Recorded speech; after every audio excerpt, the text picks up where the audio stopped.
Wallace is a well-known startup coach here in the Baltics. Many know him as the guy who helps founders pitch like rock stars. Wallace claims to have lived many lives. He was a dot-com startup guy back in the early 2000s. Then he was a strategy consultant doing customer and digital transformation for telcos. And now he's back doing what he loves the most, working hands-on with startup founders and positioning, experimentation, marketing and sales funnel development, pitching and fundraising.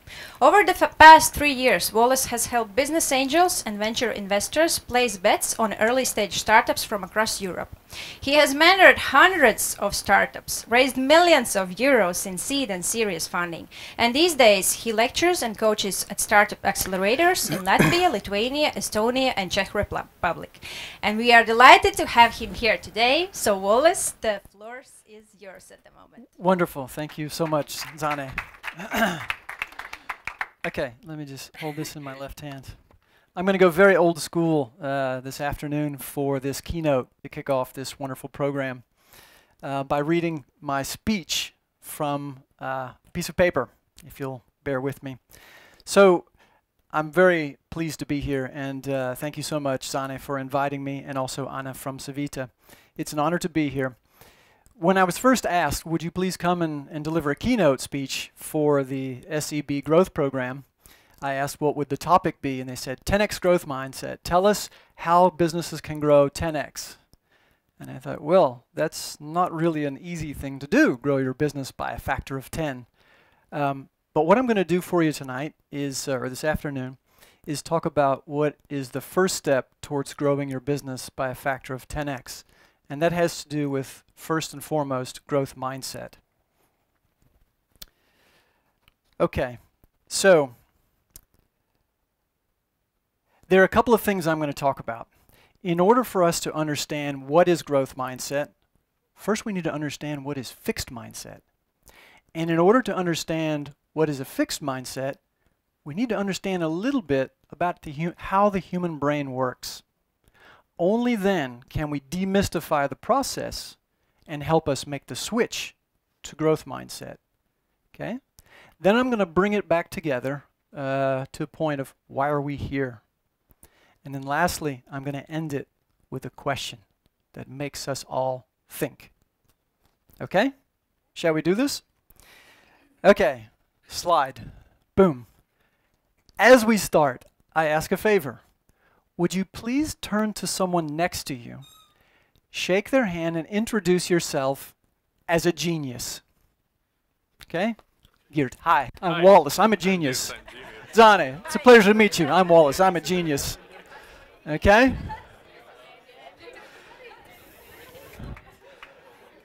Oh my Lord. I feel a brain swell in the room. Congratulations, we're all geniuses. Okay, so why are we geniuses? What is it that endows each and every one of us with this sense of genius? Would we all agree that it has something to do with our brains? Yeah? Ooh, slimy. The human brain. It's the central computer that controls our bodies. It contains all of our intelligence. It's the source of our creativity. It's the engine that drives our emotions, defines who we are. All in an organ that weighs about 1.4 kilograms, and it's made up 80% of water. Okay? Factoids.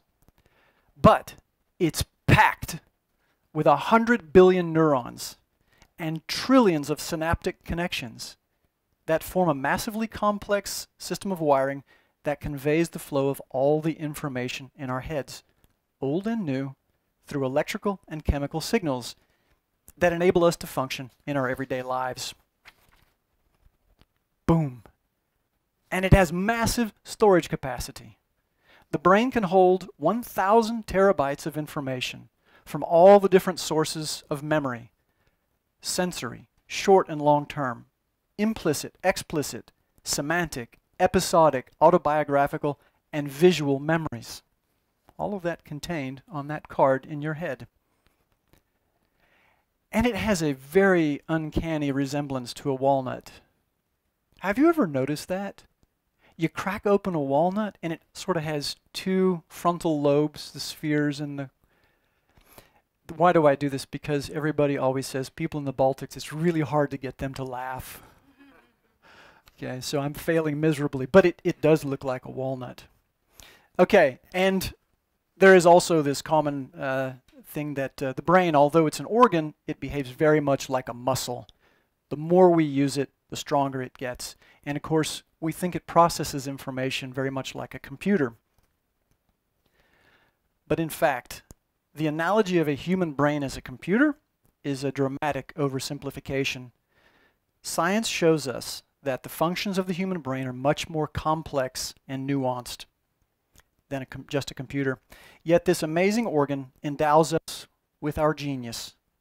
It has enormous impact on who we are, but it's relatively misunderstood by most people. So, my fellow geniuses, I have a couple of questions as we begin. Boom.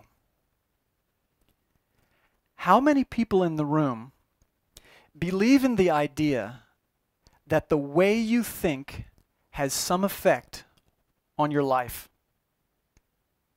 That your thoughts are intimately connected to your future? Do you believe that? Hands up again. Okay? That your thoughts create your reality. I see lots of hands up, lots of turns. So we believe this largely, yeah? We agree? Okay. So another question. How many people in the room woke up this morning and had a clear vision of your future? It means that as you were waking up, you consciously defined, how will I live my day today? What do I want to accomplish? What are my goals? How do I want to make my life better? Go ahead and raise your hand if you did that this morning. Okay. Interesting. A few less than those who raised their hand before. Do you know the reason why most people don't do that? Is it because they don't believe it? Because if we knew on a gut level that it's absolutely true, that your thoughts can create your future, would you ever miss a day? Would you? If you truly believed in your mind you have the power to create every single day filled with the abundance, the affluence, the health and the joy, you'd do it, wouldn't you? Yeah. Well, here's the challenge. It's PowerPoint. Here's the challenge. It's a thing called fixed mindset. Yeah? So what is fixed mindset? Where does it come from? What causes it? To answer that, we need to understand a little bit more about how the human brain works. So we'll go back to the brain. According to neuroscience, the human brain is organized to reflect everything you know, everything you've experienced. It's essentially a record of your environment, and therefore it's an artifact built on everything from the past. Does that make sense? The brain captures everything from the past, and yet we use it to make our decisions moving forward. So this begs the question then, does your environment, which is the cumulative body of your thoughts, feelings, emotions from the past, all of it stored in your brain, does your environment then control your thinking? Or is it the other way? Can your thinking control your environment? Have I lost it in translation, or are you with me? You're with me. Okay. Let's look at this question through the lens of a hypothetical day in a typical life. I want you to imagine you wake up at the same time. You kick your feet off the edge of the bed in the same way that you did the day before. You take the same shower. You eat the same breakfast. You drive to work in the same way, to see the same people who push the same emotional buttons. You do the same work, but you've done it so many times, you're really, really good at it. It feels comfortable and safe. Then you hurry home to eat the same dinner. You hurry up and check your Facebook. You hurry up and escape for an hour watching the Game of Thrones on Netflix. And then you hurry up to bed because you know you've got to do it again the next day. Ask yourself, was this a day where you experienced growth?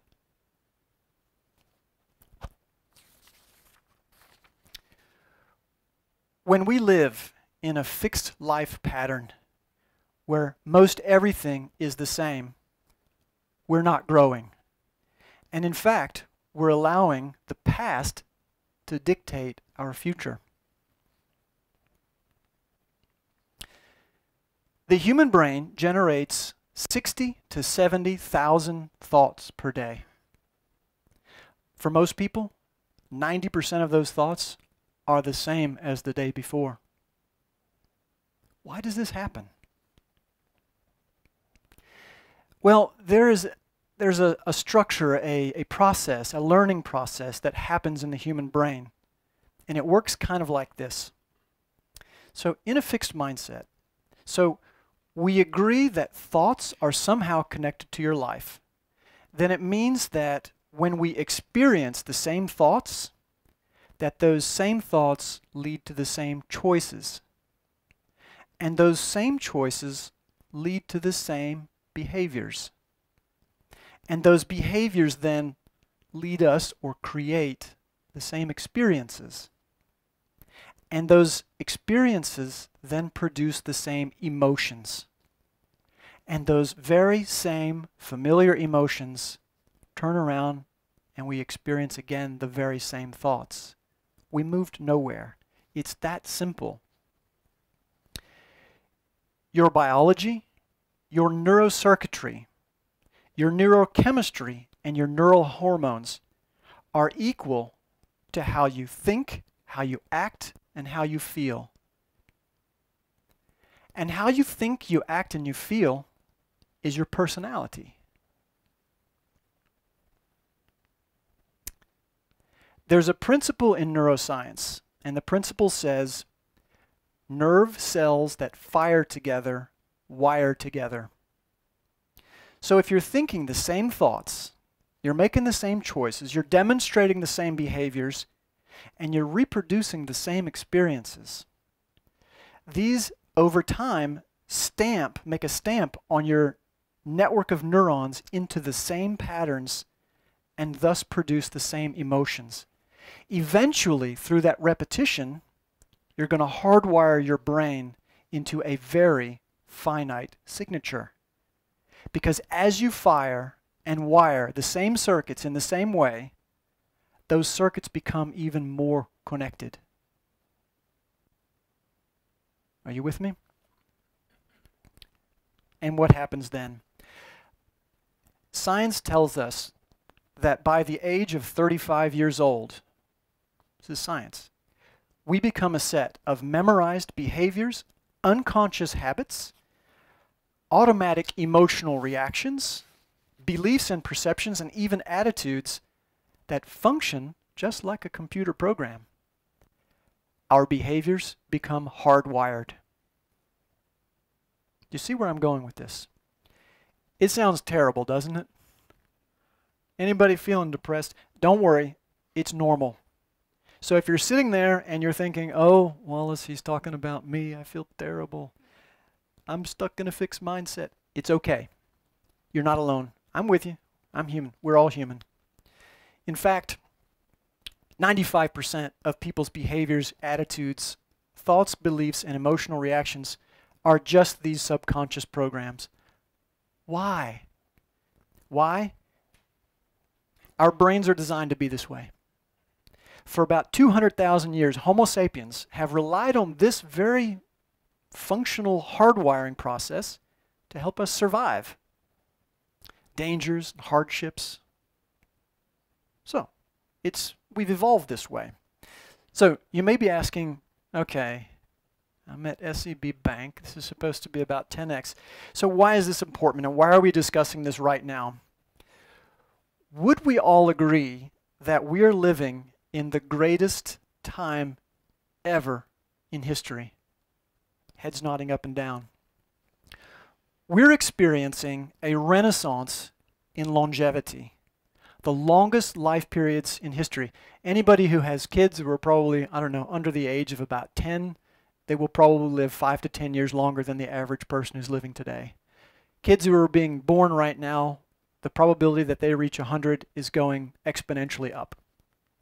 Crime rates are down, and we're living in what is regarded as the most peaceful time in history. Innovations in healthcare have never been better. We have the latest antibiotics, medicines, vaccines. We've mapped the human genome, and we're better at diagnosing, preventing, treating, and curing diseases than ever before.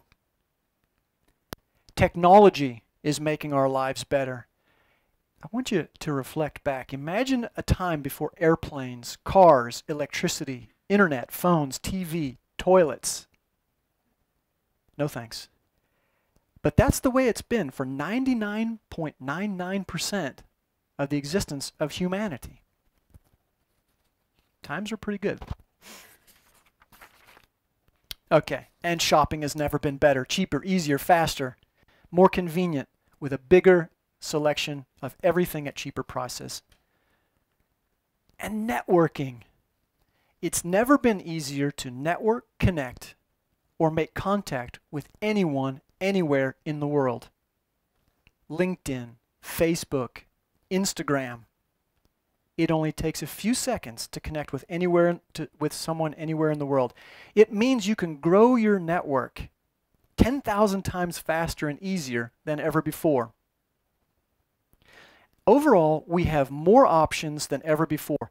Business options, career options, entertainment options, food options, learning and educational options. It's never been easier to travel and see the world, and it's never been easier to start your own business. We made it! 99.99% of humanity has never had this moment, and we have it right now. So we're the fortunate ones who get to live in this world with less fear and more security, and far more options to pursue our happiness than ever before. The key point I'm trying to make is that now is the time to make that switch, to break that habit of fixed mindset, to open ourselves to new experiences and feed a growth mindset. Why? Because there's so much out there if we only go and get it. But it requires us to leave behind the comfort and security of the known and to step out into the unknown. Growth never happens in the known. Let's walk through what growth mindset looks like using that same framework as before in the learning process. Growth happens when we seek out and learn new information, when we find the courage to make new and different choices, because those choices then lead us to different behaviors, and those new behaviors create new experiences, and those new experiences generate a new set of emotions, which leave a stamp in our brains, and those new emotions leave new thoughts.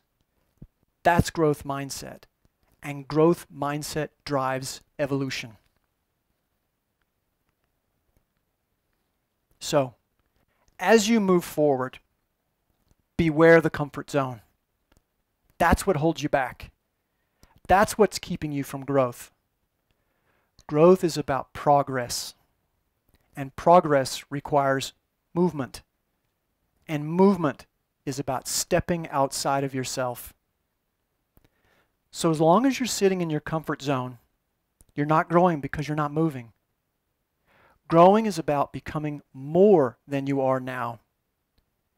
And the only way you'll ever to become more than you are now is by experiencing what is outside of you.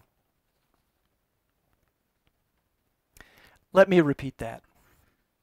The only way you will ever be able to become more than you are now is by experiencing what is outside of you. And this requires you to step outside of your comfort zone. The comfort zone keeps us from growing. It keeps us from trying new things. And it conditions our minds to settle. Let's bring it back home and step back. Why are we here? Right now, from San Francisco to Shenzhen, from Boston to Bangalore, and all points in between, change is happening at a massive pace and a massive scale. In every corner of the world, startup ecosystems are sprouting and maturing. The analogy I use to make sense of it all is it's like a circus tent. These startup ecosystems, the innovation systems, are like circus tents. Those who are on the outside, maybe they hear stories, maybe they read news articles, they see some things on LinkedIn, and maybe they watch Silicon Valley. Anybody watch that on HBO? It's this whole TV series. It's like satirical spoof, but it's uncanny how close that is to reality. I ran an accelerator for back in 2017. We watched it every Wednesday, and it's like every episode was like, oh, that happened today. It's funny. Anyway, inside this circus tent, you have all these different actors. They're techies, hipsters, hackers, and hustlers, startup founders, mentors, business angels, venture investors, and corporates like SEB who choose to play in this game. And it's amazing. And what is the one thing, what is the lifeblood which drives all of that activity inside the circus tent? It's growth mindset. In garages, in universities, in coffee shops, co-working spaces, pre-accelerators, incubators, accelerators, it's happening. Growth mindset. In Europe alone, over in the next 5 years, around 100,000 new startup companies will be founded. 100,000 new companies will be founded. Not many will survive, obviously, but it's the nature of the game. It's the nature of not being afraid. It's part of the game. It's expected. These growth-minded founders are deliberately abandoning comfort. They're embracing the unknown. They're setting moonshot goals. They meditate. They practice gratitude.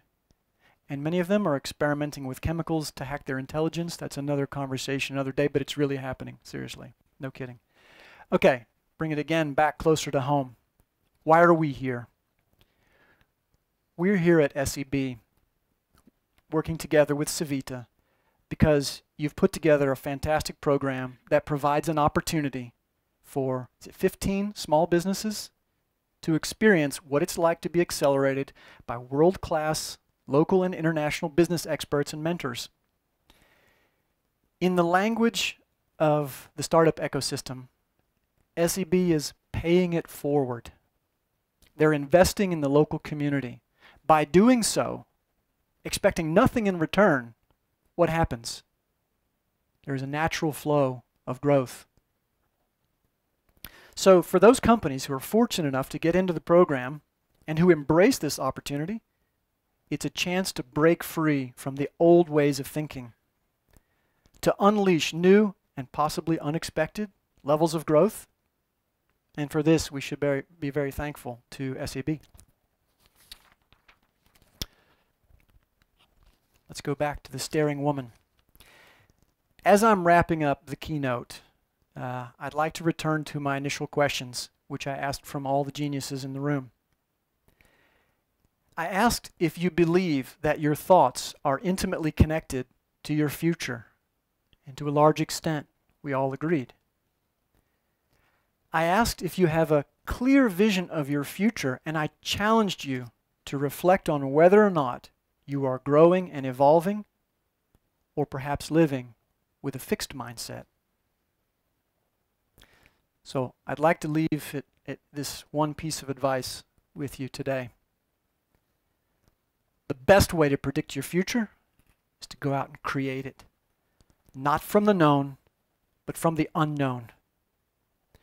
And when you and I get comfortable in this place of the unknown, that's where the magic happens. So now I have one last question. Oh, my last slide is not here. It's okay. We'll leave it right here.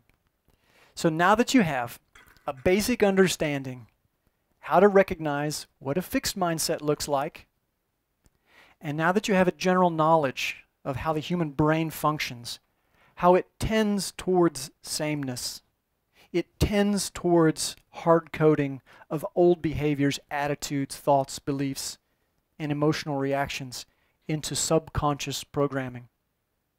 And now that you know that to switch from a fixed mindset to a growth mindset requires us to step out of your comfort zone and embrace the unknown, what will you do with this new piece of information? The seed has been planted. Thank you.